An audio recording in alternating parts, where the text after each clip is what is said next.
agradeço muito pelo convite. É sempre uma alegria para mim compartilhar com as minhas irmãs da palavra do Senhor. Fico muito feliz de ver moças aqui que não têm filhos ainda ou sequer são casadas, né? E pegando um ganchinho do que a gente ouviu na pregação, o tema filhos é um tema muito caro, muito importante para a Igreja de Cristo, né? E nós, como igreja, precisamos mudar a nossa mente com relação a filhos. Com relação a muitas coisas. A gente precisa mudar a nossa mente. Mas com relação a filhos, especialmente, nós, cristãos, precisamos adotar o padrão bíblico, não o padrão mundano, não só na questão de se vou ter filhos ou não, quantos filhos eu vou ter, se filhos é bom ou não, mas como eu devo criar esses filhos. E eu sempre fico muito feliz quando mulheres que ainda não têm filhos ouvem sobre criação de filhos, porque é o melhor momento, viu, galera? Melhor momento de ouvir sobre criação de filhos é quando você nem tem namorado ainda. Mas você já vai moldando a sua mente, não ao mundo, não às blogueiras, não ao que esse século diz sobre filhos. Não sei se vocês percebem, mas esse mundo odeia crianças. Nosso mundo odeia as crianças. Quanto mais distante elas puderem ficar, melhor, né? Então, nós podemos ir moldando a nossa mente para saber que tipo de mãe eu vou ser no futuro, né? E as mães que estão aí na batalha, na labuta, eu sei que também é um alívio poder ouvir um pouquinho da palavra de Deus. E por que esse assunto de criação de filhos é um assunto tão importante? Porque quando a gente está falando de criar os nossos filhos para Deus, quando a gente fala de discipular os nossos filhos, de ensinar os nossos filhos no caminho em que eles devem andar, a gente está falando do povo de Deus. Porque filhos não é sobre você e o seu amor, o amor da sua vida. Filhos não é sobre o fruto do amor de vocês. Filhos é sobre o reino de Deus.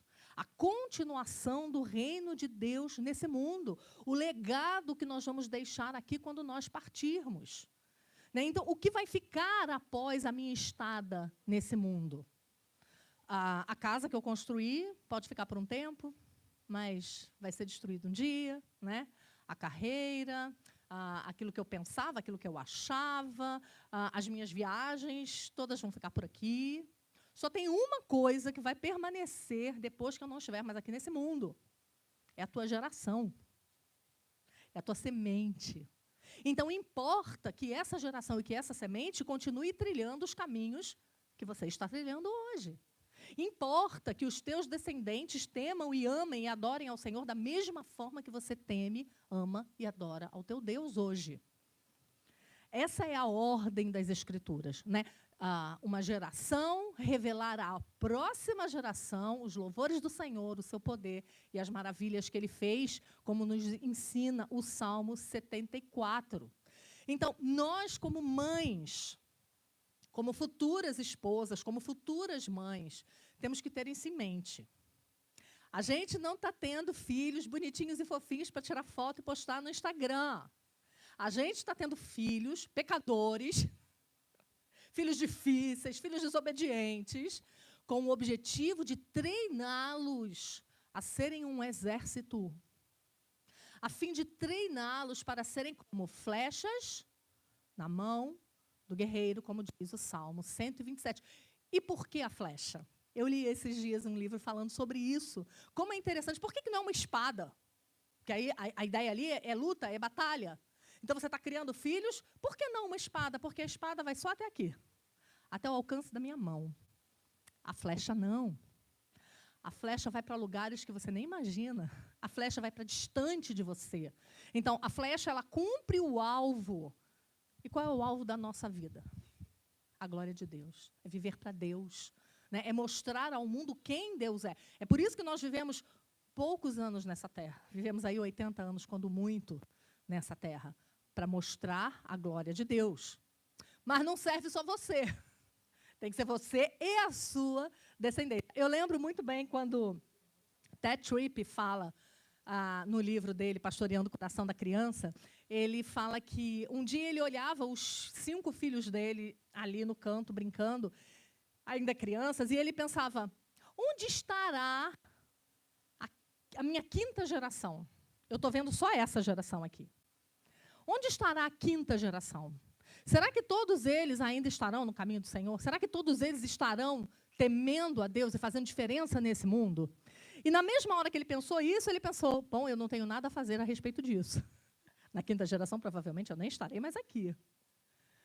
Mas eu posso fazer alguma coisa a respeito dessa geração. A geração que Deus colocou nas minhas mãos é esta. Então, eu vou trabalhar nesta geração, para que esta geração se levante e tema ao Senhor. E crie filhos que temam ao Senhor. Que cresçam e temam ao Senhor. E criem filhos que temam ao Senhor. E assim a história da redenção se propagou. Não foi assim que o Messias veio? Não foi através das gerações que o Messias veio? Então, isso importa. Esse assunto importa. Vou aproveitar e vou dar logo uma batidinha assim no feminismo. Ó. Pá! Quando o feminismo diz que a maternidade é um negócio que não serve para nada, né? Que a maternidade amarra a mulher, prende a mulher, a maternidade atrapalha a vida da mulher, né? Não é isso que a Bíblia diz. Pelo contrário, salvar-se-á no seu papel de mãe, diz Paulo a Timóteo, né? E quando você vê lá no Gênesis a maldição do pecado sendo trazida, a primeira maldição vem sobre a serpente, e ao mesmo tempo que traz a maldição sobre a serpente, traz a solução para essa maldição, que era o quê? Um bebê que ia nascer de uma mulher. Isso é empoderamento. Isso é empoderamento. Não é o que as feministas falam que é empoderamento, não. Através da mulher, nasceria aquele que pisaria a cabeça da serpente. Então, a maternidade é sobre legado. A maternidade não é sobre qual escola que seu filho vai estudar, qual é a marca de roupa mais legal para ele usar, qual é a cor da tinta do quarto que você vai pintar. A maternidade não é sobre nada disso, porque você pode não ter nada disso e ainda assim forjar homens que sejam flechas na mão de um guerreiro. Salmo 102, verso 18, ele diz isso para a gente, deixa isso muito claro. Diz assim, ficará isso registrado, ou seja, a palavra de Deus, está falando de tudo aquilo que foi escrito, ficará isso registrado para a geração futura. E um povo que há de ser criado louvará o Senhor. Um povo que ainda vai vir, que ainda vai chegar, louvará o Senhor. Então, é na família, é dentro de casa, que nós temos esse ambiente primário para forjar esse povo que adorará ao Senhor. Muitas vezes a gente deixa essa responsabilidade na mão da igreja. Mas veja, a gente está na igreja uma vez por semana. O que a gente está fazendo em todos os outros dias da semana, ao invés de ensinar os nossos filhos a amar e a temer ao Senhor? Eu sei que muitas vezes a gente, quando tem o nosso filho, né, a gente tem aquele desejo muito grande de que ele ame e sirva ao Senhor, a gente traz ele ao batismo, né, e o pastor batiza nosso filho, é sempre um momento muito emocionante quando uma mãe vê um filho ser batizado. E às vezes ali, naquele momento, a gente faz promessas que ficam só ali. Muitas vezes, naquele momento, a gente tem um sentimento, né, que enche o nosso coração, mas a gente vai para casa e a gente esquece daquilo. Tem um autor chamado D.H. Small que ele diz assim, uma coisa é alguém oferecer o seu filho ao Senhor. E outra bem diferente é viver continuamente em dedicação fiel a tudo que isso implica. Então, não basta que a gente tenha o desejo de oferecer os nossos filhos ao Senhor. Nós vamos ter que trabalhar arduamente para que isso se torne real. É viver continuamente em dedicação ao ensino dos nossos filhos. E nós, as mães, somos aquelas que passam a maior parte do tempo com eles. Né? E não se enganem. Quem forja o caráter de uma criança é quem tem tempo com ela. Eu conheci uma babá esses dias, uma amiga minha, e ela é babá de uma família de americanos. E ela passa o dia inteiro com a criança. E a criança sabe falar português aos 3 anos de idade. Agora, olha que loucura. Uma mulher coloca dentro da sua casa uma outra mulher, que vai ser a mãe do seu filho, e ensina uma língua para o seu filho que nem você sabe. Isso não é louco. Isso é louco. Porque aquela mulher pode estar ensinando qualquer coisa ao seu filho, você não vai nem saber, porque a língua é outra. Então, isso é uma loucura. Mas quem está forjando aquela criança, quem está formando o caráter, não apenas ensinando uma segunda língua, uma terceira língua, é quem gasta a maior parte do tempo com essa criança. Essa é a nossa responsabilidade como mães. Porque Deus deu a nós essa possibilidade de estarmos mais perto até do que os pais. Porque os pais gastam horas fora de casa, né, e deixam a sua auxiliadora idônea ali fazendo o trabalho que precisa ser feito. Então, essa responsabilidade é gigantesca. John Abbott, no seu livro A Mãe no Lar, ele diz assim: ó mães, reflitam no poder que o Criador colocou nas suas mãos. Não há influência terrena que possa ser comparada à sua. Não há uma combinação de fatores tão poderosa na promoção da felicidade ou da miséria da raça humana como as instruções no lar. Que responsabilidade. E veja o que John Abbott fala aqui, que há uma combinação poderosa de fatores para promover a felicidade ou a desgraça dos nossos filhos. E que combinação de fatores é essa? Nós temos o tempo, nós estamos no mesmo lugar, nós moramos na mesma casa, nós temos amor por essa criança como ninguém mais tem, a gente tem vínculos com essa criança, então tudo isso são fatores que facilitam nós trazermos a formação do caráter dessa criança. E não se enganem, esse é um trabalho incansável. É um trabalho difícil. Por quê? Porque a matéria-prima é difícil. E qual é a matéria-prima? O ser humano. Um pecadorzinho que nasceu de uma pecadorazona, né? Tem um autor que ele diz assim: as mães elas deviam ser as mais interessadas em salvar seus filhos, porque foi por causa delas que eles nasceram em pecado. Então, através de nós veio a semente do pecado. Então, através de nós também deve vir a redenção, no sentido de pregar para eles, de discipulá-los, de ensiná-los a viver na verdade, né? Então, essa responsabilidade é gigante. E o mundo não percebe e não valoriza esse trabalho. Eu não sei quantas de vocês já teve a oportunidade de responder essa pergunta algum dia. O que você faz? Eu sou mãe. Uai, e mãe é trabalho?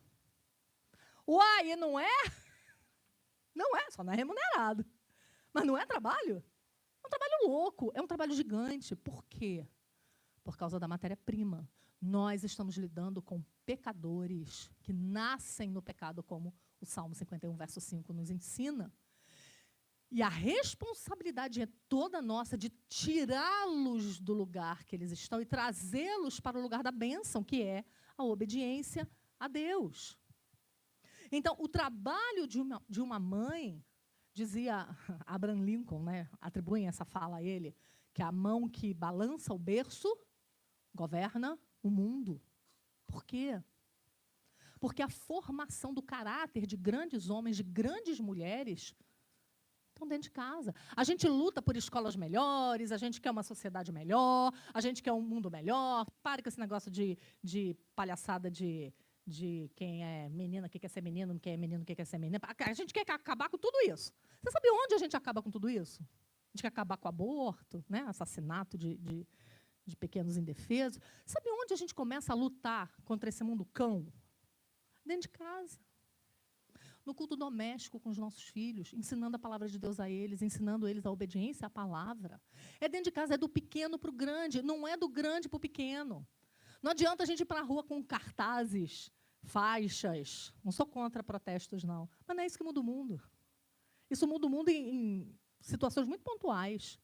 O que muda o mundo fundamentalmente é cidadãos conscientes de quem eles são, conscientes de quem Deus é, querendo viver nesse mundo para agradá-lo. Isso muda o mundo. Muda o mundo. Lembra quando falaram dos discípulos de Jesus? Alguém perguntou, quem são esses que estão transtornando o mundo? Transtornando o mundo. Então, a nossa vida deve transtornar o mundo. E nós devemos criar filhos que façam o mesmo. Por quê? Isso é brilhar a luz de Cristo para o mundo, através da criação dos nossos filhos. E esse discipulado, né, esse ensinar os filhos a serem crentes, Não é nada extraordinário. Você não precisa fazer um curso, você não precisa de ter um mestre para te ensinar a guiar o seu filho. Você precisa da palavra. E você precisa de tempo. Esse ensino no Evangelho nada mais é do que aquilo que nós fazemos todo dia em casa. A maneira como você é crente em casa. Né? Porque às vezes a gente quer que os nossos filhos sejam um tipo de crente que a gente não é. Mas a gente quer que eles sejam. Né? Conheço várias histórias de pais que acham o máximo as crianças irem para a escola dominical. Aí passam, deixam as crianças na escola dominical e vão para o shopping. Eles não precisam não, mas as crianças precisam. Né? Não é isso que vai moldar a mente de Cristo em nossos filhos. Mas é nós, em primeiro lugar, vivermos como exemplo do Evangelho. E, em segundo lugar, ensinarmos esse caminho intencionalmente para os nossos filhos. Você se lembra que lá em Deuteronômio 6, a palavra de Deus vai dizer que nós deveríamos inculcar na mente dos nossos filhos aquelas palavras que o Senhor estava ensinando, né? Então, ali, Deuteronômio é a repetição da lei antes do povo entrar na terra prometida. Então, Moisés fala, olha, essas palavras que hoje te ordeno estarão no teu coração, e tu as inculcarás a teus filhos. Então, primeiro essa palavra está onde? No coração. Eu só posso ensinar alguma coisa que eu amo. Aquilo que eu não amo, eu não ensino. E isso se refere a qualquer coisa que você amar. Lembra lá que Provérbios 22:6 vai dizer, ensina a criança no caminho que deve andar, e ainda quando for velho, não se desviará dele. Isso é verdade para qualquer caminho. Se você vive no caminho da mentira, seu filho vai ser um mentiroso. Se você vive no caminho da preguiça, seu filho vai ser um preguiçoso. Se você vive no caminho da verdade, se você vive no Evangelho, o seu filho muito provavelmente vai copiar aquilo que você crê também. Primeiro, só por cópia. Então, ele vai fechar o olhinho na hora da oração, ele vai cantar na hora que todo mundo canta. Mas de uma hora para outra, que você menos perceber, ele é um adorador. Ele se torna um crente. Ele passa a abraçar aquela verdade que os seus pais abraçam. Né? E você fica, quando foi isso que eu não vi? Que dia foi isso? Não sei que dia que foi. Tinha 12 anos, tinha 13, tinha 10, tinha 15, não sei. Quando foi? Mas nós, pais, precisamos viver para isso. Viver para ver os nossos filhos temerem ao Senhor. Porque de nada vai adiantar que os nossos filhos tenham sucesso nesse mundo. Sejam pessoas reconhecidas nesse mundo, tenham uma boa carreira, construam um bom casamento, tenham uma vida estabilizada, sejam pessoas do bem, cidadãos corretos, se isso só dura 80 anos. E ele tem uma alma eterna. Então, se isso tudo de bom só dura 80 anos, o que virá depois? Então, a gente não está aqui para criar bons cidadãos. Isso é só uma consequência. A gente está aqui para criar adoradores, pessoas que temem ao Senhor, pessoas que se rendem ao Senhor. Então, tudo é uma oportunidade para fazer isso, em todo momento, como Deuteronômio fala. Ao andar, ao levantar, ao assentar, ao dormir, ao acordar. Ensinar os filhos no caminho em que eles devem andar não é você ser uma palestrante de criança. Não é você sentar ele e falar, olha, isso, a Bíblia diz assim, esse versículo, aquele. Pronto, acabou. Feito no dia, vai viver a sua vida. Não. É a cada pequena oportunidade ensinar o Evangelho para ele. É em cada pequeno acontecimento da família mostrar o Evangelho para ele. É no momento em que ele está irado, e que você vai levá-lo para corrigi-lo porque ele está irado, e você vai mostrar que aquilo na Bíblia é pecado. É no momento que ele te desobedece, é no momento em que ele fica feliz, é no momento onde acontece uma coisa muito alegre na família, ou no momento de desgraça. É o momento em que essa criança vai ser levada, não importa que ela tenha 2 anos, 4 anos, 10 anos, ela vai ser levada a pensar como a Escritura pensa. Criar filhos é basicamente isso. Ensinar os nossos filhos a pensar como Deus pensa. Tudo a ver com o que nós ouvimos aqui na pregação. Né? Porque nós poderíamos simplesmente deixar o curso seguir sozinho. E eu vou dizer para vocês, deixar um ser humano seguir o seu próprio curso sozinho, ele está se encaminhando diretamente para o inferno e para a perdição. Porque nós somos maus. Nós nascemos pecadores. Então, aquele bebê fofo que você está vendo ali dormindo, aquela coisa linda, rosto de anjo, é só rosto, gente. De anjo é só o rosto. Porque o resto é de pecador que necessita da graça de Deus. E nas mãos de quem o Senhor colocou essa responsabilidade? As nossas. É de tremer? É de tremer, porque a gente não dá conta nem da nossa vida direito, não é verdade? Não é verdade que todo dia, no fim do dia, a gente está, ai, Senhor, eu disse que eu ia caminhar por esse caminho, não por esse hoje, mas eu não consegui, tem misericórdia de mim, né? Oreb, quando estávamos criando os nossos 4 filhos, ele sempre dizia para eles, nós somos 2 pecadores, nós estamos no mesmo barco.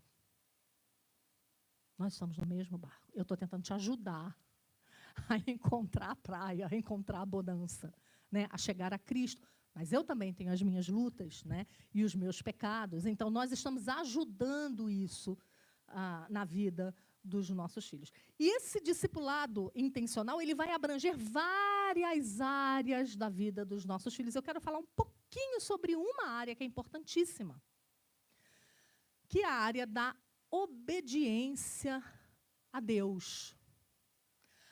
O discipulado que nós executamos na vida dos nossos filhos deve treiná-los para serem obedientes a Deus. E como é que eu treino uma criança para um dia ser obediente a Deus? Treinando essa criança a ser obediente a mim, que sou a autoridade que Deus colocou sobre ela. É somente dessa maneira que os nossos filhos vão aprender a deixar de ouvir a voz do seu próprio desejo, do seu próprio coração, e vão passar a dar ouvidos a outra voz que está fora dele, e que é uma autoridade sobre ele, que é isso que Deus é sobre nós. E a vida cristã é sobre isso, ou não é? Sobre o que é a vida cristã, gente? É sobre se emocionar e chorar e cantar lindos cânticos? Não. A vida cristã se resume a uma palavra: obediência. Jesus disse isso lá em João, capítulo 14, verso 24. Aquele que tem os meus mandamentos e os guarda, esse é o que me ama. Ou seja, não adianta eu falar que amo a Cristo. Não adianta eu me vestir como quem ama a Cristo. Não adianta eu vir à igreja como quem ama a Cristo, se de fato eu não amo a Cristo. E se eu não adequo a minha vida ao que Cristo ama. Né? Ser um cristão é basicamente amar o que Deus ama e odiar o que Deus odeia. Isso é ser cristão. Por isso essa pregação do Salmo 1 é tão incrível. Esse texto é tão incrível. Por isso a gente não pode se deter no caminho dos pecadores, nem se assentar na roda dos escarnecedores. Porque eles odeiam a Deus. E eu, como crente, eu amo a Deus. Eu amo o que Deus diz que é bom. Eu amo o que Deus ama. E essa é a minha função como mãe. Que responsabilidade. Que responsabilidade. Se a gente não tivesse o Espírito Santo de Deus para ajudar a gente nesse processo, gente, eu ia ser a primeira a dizer, gente, não tem filho, não. Esquece esse negócio de ter filho. Porque é muito difícil, é impossível. Mas o que é impossível aos homens, é possível para Deus. Aliás, esse versículo que a gente usa de forma tão errada para ter um carro, para ter uma casa, esse versículo está falando de salvação. Esse versículo está falando de salvação. É impossível ao homem, mas é possível a Deus. Por isso, ele nos conclamou. Por isso, ele nos chamou para essa tarefa. Por quê? Ele quer usar instrumentos, e os pais são esses instrumentos para a conversão da vida dos seus filhos. Então, como é que uma criança pode aprender a obedecer a sua mãe e ao seu pai, para no futuro obedecer diretamente a Deus? Porque agora os pais são representantes de Deus na vida deles. Os pais são os representantes legais. E isso é uma responsabilidade muito grande. Por quê? Porque os seus filhos não são seus. Parece com você, tem o teu nariz, puxou a cor do teu olho, mas não é teu. Nossos filhos pertencem ao Senhor. E Ele, em mordomia, deixou em nossas mãos e disse assim, me devolve já já. Você vai ter 20 aninhos aí, 18, 16 aninhos aí. Depois você me devolve um servo. Depois você me devolve uma flecha. depois você me devolve uma flecha que vai destruir exércitos inimigos. Então, quando você olha para essa responsabilidade, então você vai ver que a maternidade não é uma tarefa para mulheres preguiçosas. A maternidade não é uma tarefa para pessoas que ficam titubeando entre o que eu quero da minha vida, eu não sei para onde eu vou, não sei o que fazer. Maternidade é para mulheres resolutas. A maternidade é para mulheres que sabem onde elas querem chegar com aquela criança. E muitas vezes a gente é moldado pelo mundo. O nosso pensamento é um pensamento mundano com relação a filhos. Não só sobre não querer ter filhos e como achar que filhos é um fardo, ou achar que quem tem muitos filhos... Você já ouviu isso dentro da igreja? Quantos filhos você tem? 3. Você é louca? Não tem TV em casa? Né? Aí vem as piadas seguidas, né?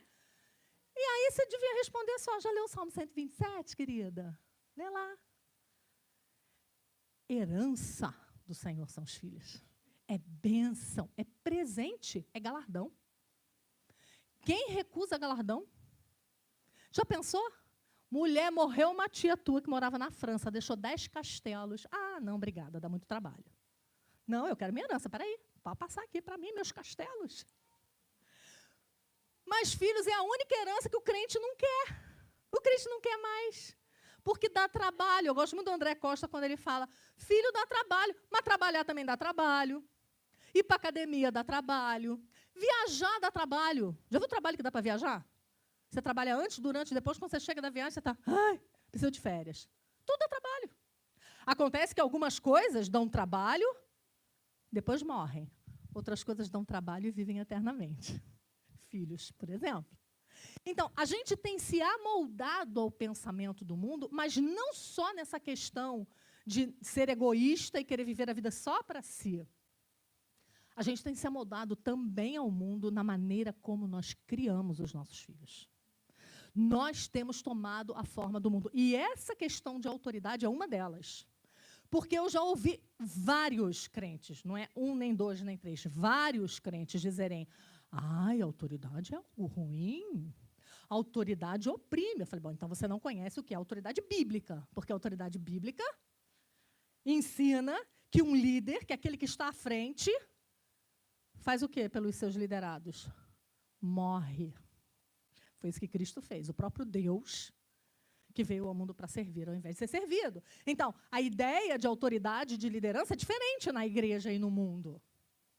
No mundo, a autoridade quer ser servida, quer gritar, quer humilhar, quer sentar num trono e ser servida. Na igreja não é assim. No evangelho não é assim. A autoridade está ali para prover o bem. Então, nós somos a autoridade representativa de Deus na vida dos nossos filhos. Por isso, seu filho não pode te desobedecer. Porque quando o seu filho te desobedece, ele está desobedecendo a Deus, que te constituiu autoridade. Por isso é tão sério. Por isso nós precisamos entender o que é autoridade biblicamente e precisamos exercê-la com santidade na vida dos nossos filhos. Porque nós estamos fazendo um trabalho em nome de Deus. E é para Ele que a gente responde. Teu filho não é teu igual o teu cachorrinho é. Teu cachorrinho é teu. Você pode fazer dele o que você quiser. Teu filho não. Então, essa mentalidade do mundo tem tomado as igrejas. De que a autoridade é ruim, de que os pais não devem disciplinar os seus filhos, de que vara na Bíblia, vara não quer dizer vara. Inferno também não deve querer dizer inferno, né? Deus também não deve querer dizer Deus. Então, a gente relativiza, a gente muda a estrutura da família, porque o mundo está dizendo que é diferente. Mas a gente precisa voltar para as veredas antigas, meninas. Isso aqui não tem data de validade, não, mulher. Essa é a palavra eterna. Eterna. Ela é atemporal. Deus é eterno, gente. Você acha que Deus não sabia o que a gente ia estar passando em 2025? as quebradas que a gente ia estar passando? Você acha que Deus não sabia disso? Ah, foi pego de surpresa, ele não sabia que ia ter um movimento feminista. Sabia. Ele é senhor da história, ele sabe de tudo. Ele escreveu a história. Então, isso aqui não é para aquele tempo. Isso aqui é a palavra viva de Deus. Nenhum tio vai ser tirado daqui até o último dia. Então, quando a palavra de Deus fala, corrige o teu filho e te dará descanso, dará delícias à tua alma, é corrige. E é dará descanso.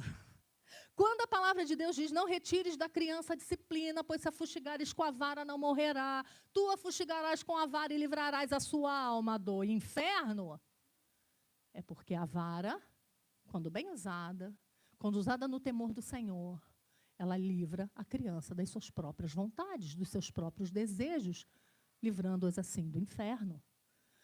Então, quanto todo o Instagram possa dizer outra coisa, não interessa. É a palavra de Deus que vale para nós. Então, quando dizem para você, nossa, mas você ainda cria filhos assim, igual a sua avó criava?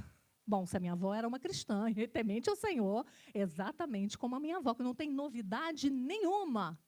Está tudo escrito. É tudo velho mesmo. Está tudo aqui. É por isso que nós somos chamados de conservadores. Sabe por que os conservadores são chamados de conservadores?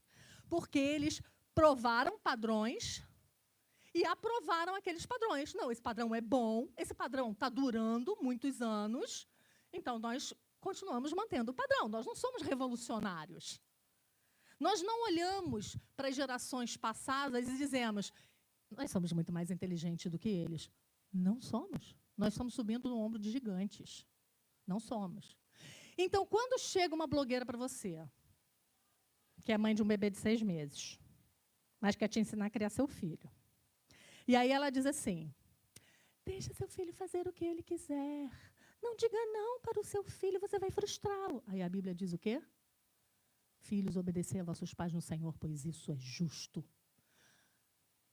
Aí eu ouço a blogueira ou eu ouço a Deus? Ah, mas foi uma neuropsicopedagoga, cientista de Harvard que disse. Mas quem foi o criador dela? Quem foi o criador do seu filho? Foi Deus. Então eu acho que ele sabe como é melhor criar seu filho do que um doutor ateu, do que um doutor que não teme ao Senhor, do que um doutor que odeia ao Senhor. Então, a gente precisa... Então, aí já vou fazer um convite. Faz uma limpa no teu Instagram, amada. Faz uma limpa. Aliás, esse é um outro assunto. Outro dia a gente pode falar sobre esse assunto. Esse é um outro assunto. A gente tem consumido informações, entretenimento. A gente tem consumido coisas que nos trazem para mais perto de Deus ou nos afastam dele. Isso é uma coisa que a gente deve pensar. John Piper respondendo a como ele usa a tecnologia, como ele usa o seu telefone celular, o seu computador, o seu laptop, John Piper disse, esse material todo que está aqui à minha frente, eu quase choro quando olho para eles, porque esse material, esses instrumentos, são um baú de tesouros para a glória de Deus. Porque eu uso esses instrumentos que o mundo usa para pornografia, que o mundo usa para fuxicar a vida dos outros, que o mundo usa para maldizer os outros, para espalhar fofocas. Eu uso esses instrumentos para o avanço do reino de Deus. Pega essa dica, amada. Guarda essa dica no coração. E você que é mãe, para de seguir gente que fala coisa contrária à Bíblia. Para de seguir. Porque você vai ouvir tanto coisas contrárias à Bíblia, que daqui a pouco você está andando no conselho dos ímpios e se assentando na roda dos escarnecedores. Porque você ouviu tanto que é um absurdo a mãe ser autoridade, que agora você é coleguinha da sua filha e a sua filha faz o que ela quer com você. Porque você ouviu 10 blogueiras por semana dizendo que a sua filha é sua coleguinha, ela pode fazer o que ela quiser, e que dizer não é muito frustrante. Vocês entendem como são pequenas ideias que trazem devastadoras consequências, não só na nossa vida, mas na vida dos nossos filhos. Então, discipular os nossos filhos, levá-los no caminho da verdade, engloba o ensino da obediência. Eles precisam obedecer a você, porque isso é uma ordem. Aliás, é o primeiro mandamento com promessa. Honra teu pai e tua mãe, para que se prolonguem os teus dias na terra que o Senhor teu Deus te dá. Todo mundo quer que os filhos vivam bem. Todo mundo quer que os filhos tenham vida longa. Mas a gente não quer que eles nos obedeçam. A gente quer ensinar, a gente não quer ter o trabalho de ensinar os nossos filhos a nos obedecerem. Esse é um ponto crucial no discipulado dos nossos filhos. Eles precisam aprender a submeter os seus desejos e as suas vontades. Se é alguma coisa que ela quer, ela é rápida e prestativa, já viu? Já experimentou falar, filho, vem comer a pizza, tá quentinha. Aí o filho vem. Aí você fala, ai, tá tão obediente, né? Tá ótimo, tô tendo progresso na maternidade. Ou quando você fala pro seu filho, desliga o videogame, ele diz, só mais um jogo, mamãe. Você diz, tudo bem, filho, pode jogar mais 5. E ele fala, obrigado, mamãe. Você fala, tô tão feliz, né? A gente está se dando tão bem, ele me respeita. A verdadeira obediência dos nossos filhos, a gente vai perceber quando você dá uma ordem que ele não quer cumprir. Porque obediência é isso. Obediência é só você pensar na tua relação com Deus. Obediência não é você olhar a Bíblia e falar, deixe-me ver, o que é mais interessante aqui que eu posso obedecer? Ah, isso aqui eu gosto. Ah, vou fazer. Ah, não, isso aqui... Não, esse negócio de esposa ser submissa ao marido, isso aqui não está com nada. Não, esse negócio de não mentir, difícil. Vamos pular. Não é a gente que escolhe o que a gente tem que obedecer ou não. A lei está aqui. E a gente precisa obedecer. E não é difícil. Não é difícil. Não é difícil, meninas solteiras, estarem perdidamente apaixonadas por um rapaz que não ama o Senhor, e a Bíblia diz, é pecado, é jugo desigual. E você dizer, ok, eu vou obedecer ao meu Senhor. Eu não vou seguir o desejo do meu próprio coração. Não é difícil quando você está num mau casamento, quando muitas vezes você está sendo ignorada pelo seu marido, chega um rapaz interessante, bonito, gentil e doce, querer te seduzir e você cair? Não é fácil isso acontecer? Fácil acontecer. O que é que me mantém firme e fiel? Meu temor a Deus. É porque eu aprendi que o que eu quero, o que eu desejo, os meus desejos, os meus anseios, só são legítimos se estão diante de Deus. Senão, eles se tornam pecados. Se os meus desejos não são desejos lícitos, são desejos condenados pela palavra, esses desejos são pecaminosos e eu vou ter que lutar contra eles. E é fácil? Não é fácil. Quem não tem vontade de voar no pescoço do marido 3 vezes por dia? Mas quem voa no pescoço do marido 3 vezes por dia? Ninguém aqui, eu espero. Mas vontade você tem. E aí o que você faz? Espírito, enche a minha vida. Né? O que você faz? Você vai para o banheiro. Não dá soco em... Não tem mulher louca, né, que vai dar soco naqueles... para extravasar a raiva. Não, você vai, Senhor, tem misericórdia. Senhor, tem misericórdia de mim. Não é dele, não. Porque ele nem fez nada. Só eu que quero matar ele mesmo. É uma luta. A luta... Esses dias eu estava lendo um livro em que o autor dizia assim, os nossos desejos, quando nos dominam, eles viram os nossos amores. E amores são ídolos. Então, a gente não pode deixar os nossos desejos pecaminosos nos controlarem. Então, quando a gente tem vontade de qualquer coisa que é pecado, o que eu faço com a minha vontade? Engole em seco, querida. Engole e faz a vontade de Deus, porque tu é crente, até que se prova o contrário. É isso que a gente precisa ensinar para os nossos filhos. Tem hora que ele quer alguma coisa que ele não pode ter aquilo. E o que você vai dizer a ele? Não pode. E o que ele vai dizer? Sim, mamãe. Depois de muito treino. Esse é o objetivo. Depois de muito treino, porque inicialmente você vai falar, não pode. O que ele vai fazer? Show, escândalo, né? Mas aí, por isso Deus deu a vara, né? Aí a gente vai corrigir, a gente vai instruir, a gente vai dizer, não é assim, não se joga nesse chão, tu não é pano de chão, levanta, vai para o quarto, vamos conversar lá no quarto, né? E aí a gente vai ensinar os nossos filhos a sobrepujar os seus desejos e a viver em obediência, primeiro a mim, depois a Deus. Isso é importantíssimo. Para vocês terem noção, a gente está caminhando já para o final. Daqui a 5 minutinhos eu vou abrir para pergunta se você tiver alguma pergunta. Mas eu quero mostrar para vocês alguns versículos bíblicos que mostram a gravidade da desobediência aos pais. Como isso é grave aos olhos de Deus. Vamos lá. Primeiro texto, Provérbios 30, verso 17. Provérbios 30, verso 17. Olha a gravidade desse verso. Provérbios 30, 17. Os olhos de quem zomba do pai ou de quem despreza a obediência à sua mãe, corvos no ribeiros arrancarão e pelos pintões da águia serão comidos. Está com dificuldade de requerer a obediência do seu filho? Anota esse versículo e bota na geladeira. E olha para ele todo dia de manhã para obter forças para cuidar do coração do seu filho. Os olhos de quem zomba do pai ou de quem despreza a obediência à sua mãe, corvos do ribeiros arrancarão e pelos pintões das águias serão comidos. Se você vai lá para Romanos capítulo 1, você vai ver Paulo falando sobre toda a perversão que tem no mundo.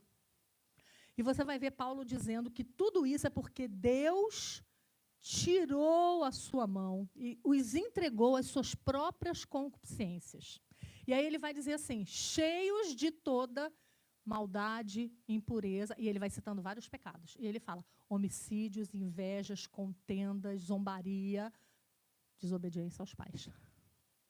Na mesma lista de pecados que está homicídio, que está prostituição, está desobediência aos pais. Então, quando seu filho fizer uma pirraça para você, não olha para ele e fala, bonitinho, tem gênio forte. Ah, fofinho, puxou a mãe, puxou a tia. Quando seu filho fizer isso, lembre-se de que a rebeldia, segundo a palavra de Deus fala lá em Samuel, é como o pecado da feitiçaria. E a obstinação é como o culto a ídolos. Então, se você tem um filho obstinado, faça o objetivo da sua vida tirar a obstinação do coração dessa criança. Porque senão ele estará se colocando contra Deus. Ele será obstinado não só contra você. Então, uma criança que não é capaz de render-se à autoridade de uma mãe, ela não é capaz de render-se à autoridade de mais ninguém. Uma criança que quando você diz, filho, venha cá, e ele não vem. A professora vai falar, venha cá, e ele não vai. A polícia vai falar, venha cá, e ele não vai. Deus vai dizer, venha cá, e ele não vai. Por isso é tão importante que nós aprendamos a ensinar a obediência para os nossos. Isso não é natural neles. Tem muita mãe que diz assim para mim, ai, menina, meu filho é terrível, está tão mal educado. Aí eu falo, jura? Quem é que está educando? Não é tu? Se é tu que está educando, a culpa é tua, linda. Ruim todos eles são. Você era, teu marido era. Ruim todos nós somos. Agora, a condução do lar é que vai definir os pecados que vão ser abandonados e as virtudes que vão ser buscadas em Cristo. E esse é o nosso papel de mãe. Esse é o maior trabalho do mundo. Não existe um trabalho mais importante do que esse. Só o do pastor aqui no púlpito. Esse é o trabalho mais importante do mundo. Mas depois do trabalho do pastor pregando no púlpito, o trabalho mais importante do mundo é o trabalho de um pai e de uma mãe. Porque é transformar uma vida pela obediência à palavra de Deus. É moldar o caráter. E moldar o caráter significa ajudar as crianças a arrancar aquilo que é pecaminoso, e a cultivar aquilo que é virtuoso. Ensinar a criança que ela não pode gritar com a mãe, que ela não pode bater na mãe, que ela não pode responder à mãe. Ou as crianças maiores... Ai, gente, mas me dá comichão. Sabe criança maior? Que a mãe fala 11 anos, 12 anos, aí a mãe fala e a criança faz... Ah! Eu tenho uma filha ali sentada. Você sabe como é que eu fico, né, quando isso acontece? Porque eu penso, gente, mas eu não fico brava com a criança, não. Eu fico brava com a mãe.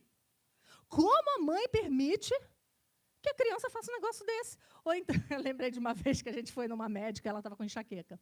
Ela tinha 12 anos. Aí nós fomos numa médica, e a médica falou assim, eu preciso descobrir a essência da sua enxaqueca. Eu, minha filha, passa logo o remédio. Aí ela começou a perguntar as coisas para a Júlia. Como é o seu lar? Como você se sente quando sua mãe te contraria? Me diz uma coisa. E a Júlia assim. Aí, daí a pouco, ela falou, como é que você se sente quando você finalmente consegue ir para o seu quarto e bate a porta na cara da sua mãe? Ela, Deus me livre, se eu fizer isso, minha mãe me mata. Aí a médica. Como é que a gente chegou nesse ponto, gente? As pessoas acharem normal o filho bater porta na cara da mãe. Você está doido? É esse filho que mata o pai na velhice. Você entende? É sério isso? Agora, sabe como é que o filho de 15 anos bateu a porta na cara da mãe? Quando aos 2 ele se joga no chão e você acha engraçado. Quando você fala, vem aqui, ele não vem, e você fala 20 vezes para ele poder vir. Aí é engraçadinho, mas quando ele tem 15, não é bonito. Quando ele tem 30, não é bonito. Quando ele fica um velho, pecador inveterado, não é bonito. É por isso que o nosso trabalho é tão essencial.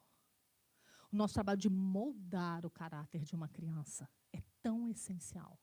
Porque quando ele é pequenininho, pode ser até engraçadinho ele fazer uma birra, ou ele se jogar para trás. Mas quando ele se torna um homem, que não se submete a ninguém, que não ouve o conselho de ninguém, que não se quebranta por ninguém, então ele vai ter uma vida infeliz com o Senhor. Ele vai ser um mau marido, ele vai ser um mau pai, ela vai ser uma má esposa, ela vai ser uma má mãe. Ela vai ter lutas na vida dela que ela não precisaria ter. Por quê? Porque ela teve uma mãe que a ensinou a se dobrar à vontade de Deus, a aceitar essa vontade como boa, a não ser o seu próprio Deus, que só é feliz quando a sua própria vontade é feita. Esse é o nosso trabalho. Desentronizar o Deus que o seu filho é. E você quer ver o quanto o seu filho ama e adora a si mesmo? Diga não a ele. Aí você vai ver a fúria dele, querendo fazer você sofrer, até você dar o que ele quer. E isso é uma criança de 1 ano. Você imagina esse show de horrores aos 15. Eu tenho um amigo que ele diz assim,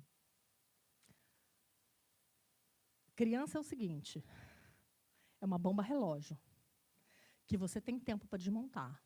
É até a adolescência. Você tem que correr para desmontar essa bomba relógio, porque se você não desmontar, essa bomba vai estourar na adolescência e tu está perdido. Então, não pense como o mundo diz, minha filha não obedece porque o cérebro não é maduro. Não, ela não te obedece porque ela é pecadora. Você já viu um bebê de 6 meses engateando para a tomada? Você fala, não, não, não. Aí da próxima, você viu? Eu falei, não, não, não, ele fez assim. Você fala, não, não, não. Aí a criancinha vai, da próxima vez, quando ele for, o que ele vai fazer? Aí dá um sorrisinho. Ah, não entendi nada. Tolas somos nós. Quando achamos que eles não entendem, eles podem não falar, mas eles entendem. Né? Então, a nossa missão é desarmar essa bomba relógio que os nossos filhos são. É trabalhar na vida deles para que eles aprendam a deixar suas vontades de lado e a servir ao Senhor. E eu quero terminar dando um consolo para as mães de filhos pequenos. Porque eu sei que enquanto a gente é solteira, é a coisa que a gente mais quer, né? É achar um homem de Deus, um homem temente ao Senhor, é nos casar. E quanto mais velha a gente vai ficando, Mas a gente quer isso, né? Já não cabe mais a gente e nossos pais em casa, né? A gente quer ir para a nossa casa, botar a decoração do nosso jeito, viver a nossa vida do nosso jeito.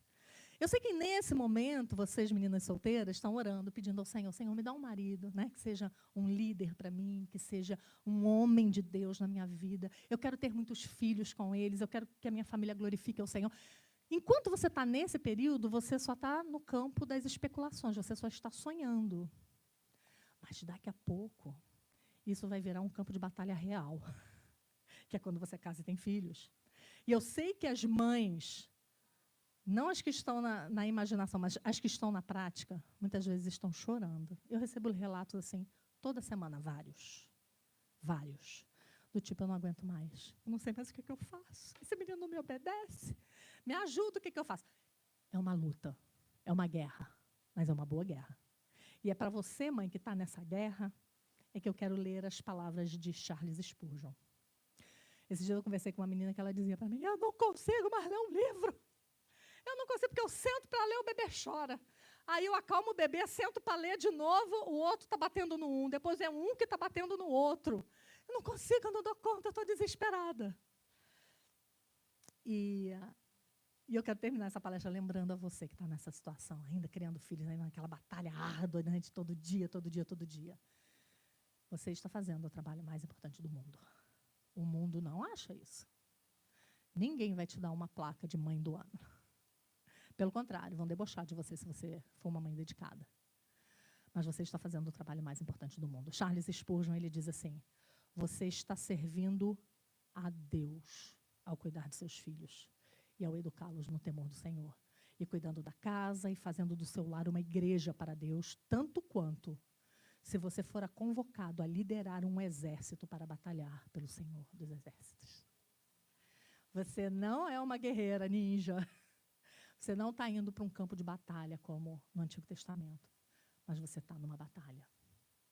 E a sua tarefa, a sua missão é tão importante quanto a de um guerreiro, porque você está moldando soldados para lançar no mundo mal.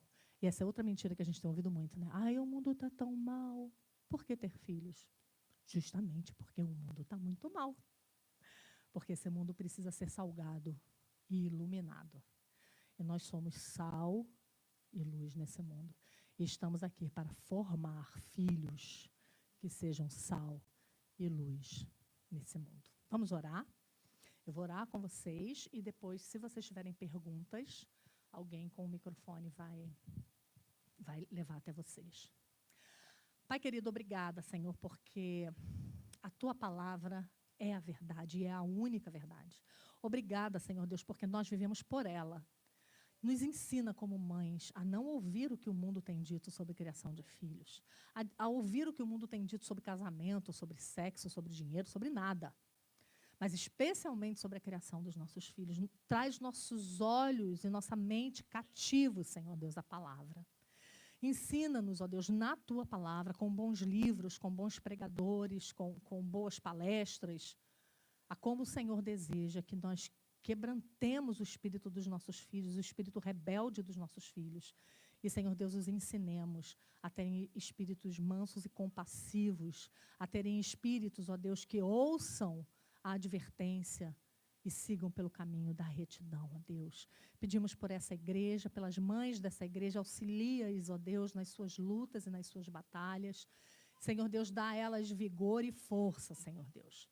Quero orar também por aquelas moças que estão aqui hoje, que ainda não têm filhos, que o Senhor dê filhos a elas, ó Deus. Aquelas que não têm ainda um marido, que o Senhor dê maridos, ó Deus, a elas. Maridos que representem Cristo na vida delas, ó Deus. Eu oro por todas aquelas que estão solteiras e desejam se casar, ó Pai. Que elas tenham um coração submisso ao Senhor e esperem no Senhor aquele que o Senhor vai trazer para elas. Para que assim, Senhor, a nossa igreja cresça forte. Porque uma igreja forte é uma igreja que tem lares fortes. Por isso, abençoa ricamente essa igreja aqui em Tampa, Deus, dando a eles filhos e dando a eles pais que saibam criar esses filhos para a glória do Teu nome. Em nome de Jesus. Amém. Então, vocês têm alguma pergunta que eu possa responder? Ela vai pegar um microfone, né?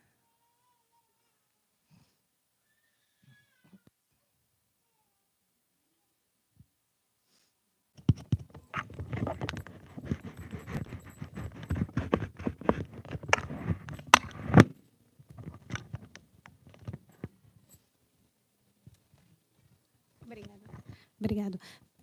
Perdoe a minha intromissão. Eu já sou mãe de um homem de 27 anos, casado, ainda não tem filhos. Eu criei ele no Evangelho, mas eu acho que eu não fiz a minha tarefa bem feita. Meu filho se casou com uma moça que não é crente. Eu devia ter feito melhor, não fiz. Talvez o meu mau exemplo.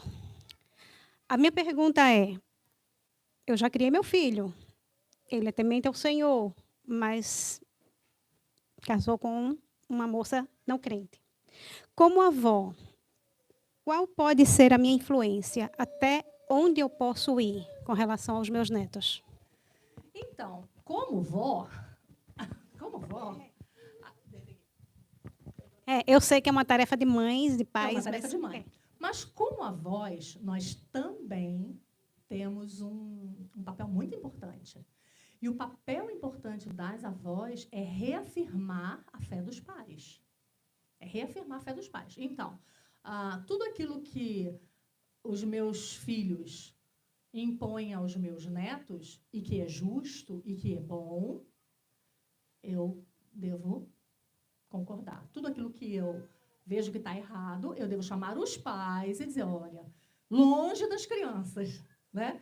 Olha, isso aqui não está bom, olha o que a Bíblia diz, né? A Bíblia fala assim. Aliás, a gente tem esse papel até com jovens da igreja que não são nossos filhos, né? Quando a gente vê alguém em pecado, a gente precisa chegar e ajudá-lo e dizer, olha, a Bíblia diz que deve ser assim, assim, ou assado, né? Então, esse é o nosso papel. Nosso papel agora, como avós, né? A gente cessa aquele papel de mãe, eu brinco com eles, né? Quando eu era mãe de vocês, né? Porque hoje são todos casados, têm suas próprias famílias, então, funcionalmente, eu não sou mais mãe deles. Né? Eu não dou mais ordem, eu não mando na vida deles, eu não devo nem querer saber muito da vida deles, eu fico muito na minha, né? A não ser quando eles requisitam ajuda ou quando eles pecam. Aí eu devo ajudar. Mas o nosso papel como avó, principalmente quando um dos cônjuges não é cristão, é uma maior demonstração de fé ainda. Né? Então, em toda oportunidade que tiver, ler um trecho da Bíblia com a criança, né? Se você tiver a oportunidade de ler histórias bíblicas para a criança, orar com a criança. Né? Muitas vezes, jovens são salvos pela lembrança da fé de sua avó. Né? Então, esse papel nós temos. Você é, né? Pois é. Então, esse papel nós temos. E o papel da oração, a gente não pode esquecer disso. Né? De orar por eles, mesmo aqueles filhos que têm, o pai e a mãe são crentes, a gente deve orar pelos nossos netos diariamente para que o Senhor os traga para junto da sua aliança, os traga para junto de si. Né? Então, a gente tem, sim, um papel bem importante. Muito obrigada.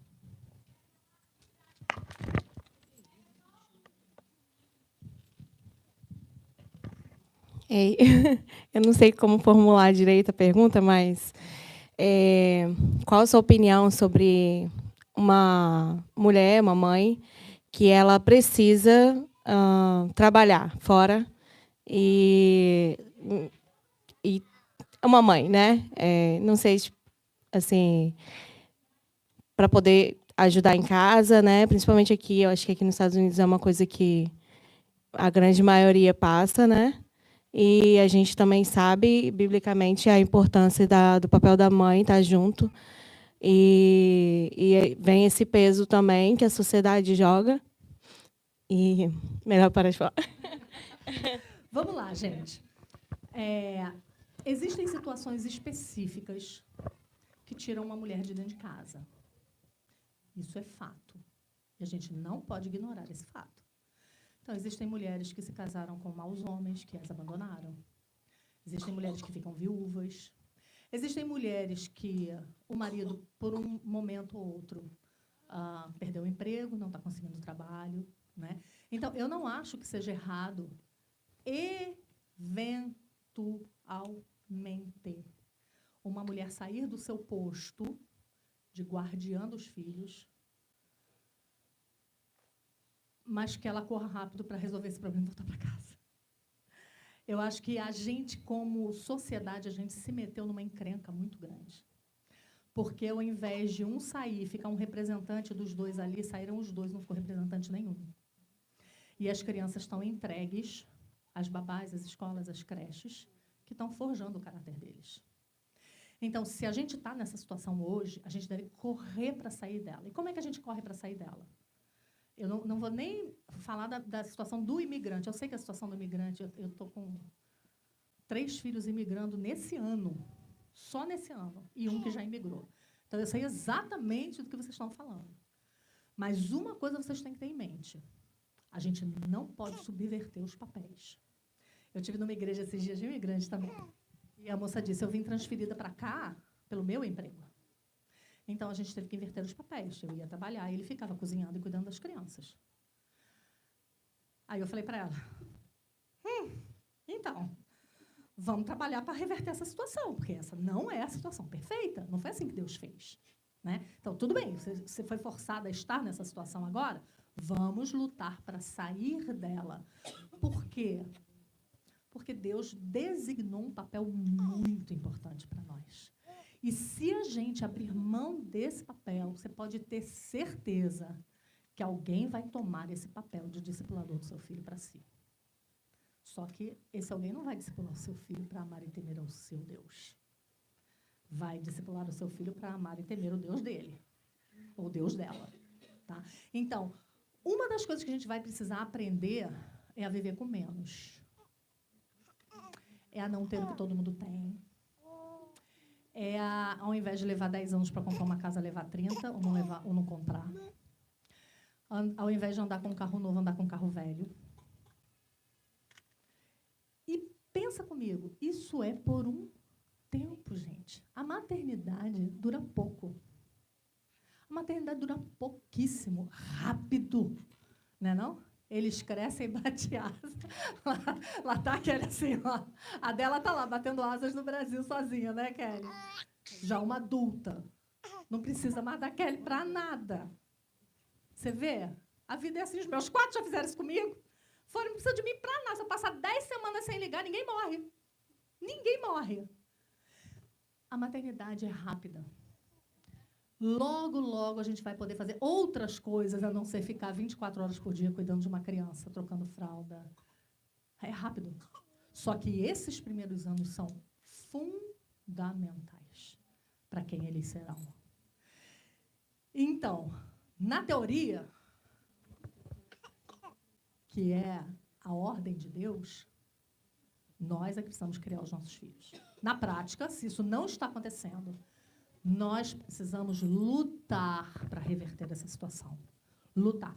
Não é certo outra pessoa criar seus filhos. Eu vou dar um exemplo para vocês. Ai, que eu não aguento tanto tempo, que eu já sou uma velhinha. Eu vou dar um exemplo para vocês que eu li num livro. Agora, vejam se esse pensamento não faz sentido. Eu li num livro chamado Quem Controla a Escola Governa o Mundo. Vocês precisam ler esse livro. Esse livro é maravilhoso. E ele traça a história de como o pensamento feminista e marxista, moldado lá no começo de 1900 e pouco, está nos atingindo em cheio hoje. O que o movimento marxista pensou? Nós precisamos tirar as mulheres de dentro de casa. Por quê?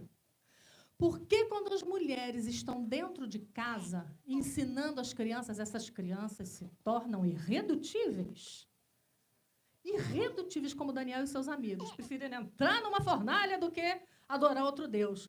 Está errado. Como é que nós, como um governo único, vamos poder fazer esses adultos fazerem aquilo que a gente quer se eles têm conceitos tão firmados? Olha que loucura. A gente não viu isso, porque esse processo está sendo trilhado há anos. Então, o movimento marxista, junto com o movimento feminista, fez assim, ó, tira a mulher de dentro de casa, entrega essas crianças para quem? Para a escola, que é governada por quem? Pelo governo. Então, entrega essas crianças para o Estado, porque o Estado sabe o que é melhor para os seus filhos, não é você. Lá no Brasil, nós já temos juízes defendendo essa teoria. Pai e mãe não sabem o que é bom para filho, quem sabe é o Estado. Isso é uma loucura. Mas você percebe que isso foi plantado muito sutilmente. Isso não foi do dia para a noite, falou, olha, você não manda mais no teu filho, agora quem manda no teu filho é o Estado. Se ele quiser fazer uma cirurgia de sexo sem a sua autorização, ele pode. Não foi de um dia para o outro que o povo ia pegar em armas. Mas isso foi plantado no nosso coração. E você sabe como começou esse plantio? Dizendo para você, mulher, que o seu papel de mãe não vale nada. Que é diminuição do seu papel ser mãe. Que você pode tanto quanto os homens. E pode, gente, lógico que pode, nós somos iguais. Só que nós temos funções diferentes. Então, o começo da destruição da família não começa com a mudança de gênero ou cirurgia de sexo. A destruição da família começa invertendo os papéis e tirando a mulher de dentro de casa e entregando as crianças para ateus cuidarem, para homens que não amam e não temem ao Senhor. Isso é uma desgraça. E nós, como igreja, estamos fazendo igual. E a gente precisa se arrepender disso e voltar a fazer aquilo que o Senhor disse. Eu sei que tem preço. Eu pago um preço por isso. Porque eu tinha minha profissão, meu marido ficou desempregado um tempo, e eu disse, eu vou voltar para a minha profissão. E ele falou, e quem vai cuidar das crianças? Então, nós pagamos um preço. Era um tênis para cada filho, não era boa escola, não tinha plano de saúde, a gente não tinha casa, a gente não tinha carro. Mas os 4 cresceram amando e temendo ao Senhor. Tem preço isso, gente? Tem preço isso? Você vê 9 netos sendo ensinados da mesma coisa? Todo domingo na igreja, todo mundo? Não tem preço isso. Não tem dinheiro que valha isso. Então, o que a gente precisa aprender é que as coisas que estão nesse mundo, que são pegáveis, são passageiras. São passageiras. Tua bolsa cara vai ficar, mulher. A única coisa que a gente vai levar para a eternidade com a gente é a nossa família. Reparou? É seu marido e seus filhos. Eles vão passar a eternidade inteira com você. Mas as coisas que a gente adquire nesse mundo vão ficar por aqui. Então, que a gente comece hoje uma faxina na nossa mente, tirando tudo aquilo que o mundo contou para a gente, e que é mentira, e que a gente se volte para a palavra de Deus. E hoje a gente fez o que eles dizem que a gente faz, né? Falou mais do que eles. Mas que o Senhor dê graça a vocês. Eu sei que não é fácil, tá, gente? Toda vez que eu falo sobre isso, sempre tem um incircunciso para vir dizer, você não sabe do que você está falando. Aí eu digo, quem não sabe é tu, que tu não conheceu a minha vida. Tinha dia que a gente jantava creme cracker. Era a nossa janta, porque não tinha dinheiro para comprar comida. Mas eles tinham mãe, eles tinham pai. E se tem que comer creme cracker, come creme cracker. Mas cria teus filhos direito. Depois que você criar, aí você faz que nem eu, gasta o dinheiro passeando, viajando pelos Estados Unidos. Mas depois do trabalho feito. Na hora do trabalho, não adianta querer tirar recreio na hora do trabalho. Agora é a hora de trabalhar duro. Agora é a hora de gastar os seus anos, de gastar a tua vida criando os teus filhos. Depois, aí você vai fazer o que você quiser. Deus abençoe vocês, viu, gente? Eu sei que não é fácil, mas que o Senhor dê graça a vocês. Amém?